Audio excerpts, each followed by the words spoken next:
Now, example number 2. Find the derivative of each of the following. Question A, f of s equals s times psi s. Now, f prime of s equals derivative of s equals 1.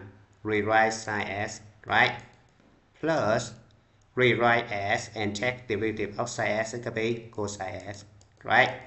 And then it's going to be psi s plus s times cosine s, right? Now question B, g of s equal e to the s times s, right? So g prime of s equal derivative of e to the s, it could be itself, right? So e to the s times this one plus derivative of s, it could be 1 and then times e to the s, right? So it turns out to be e to the s times s plus e to the s, right? Now question C, h prime of s equals, now this one is f of s, this one is g of s, right?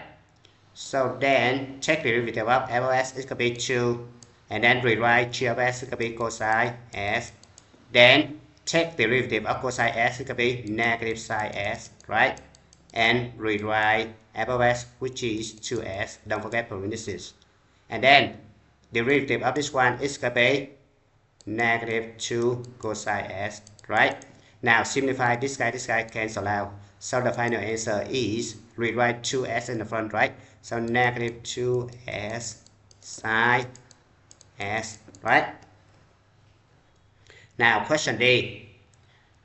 This is f of s. And this one is g of s. Alright, so k prime of s equals derivative of f of s, which means 2s, right? Rewrite natural log of s. And plus derivative of natural log of s equals 1 over s times s squared, right? And then you simplify this could be 2s natural log of s. This guy cancel out. You only have s left, right? Or you can factor s out, so it's going to be s times 2 natural log of s plus 1, right? Thank you for watching. I hope you enjoyed the video. Remember that if you failing to prepare, you're preparing to fail. We rise like tall buildings as the chemicals, they take us higher. The night's young, and it's just begun as she puts her hand in mine.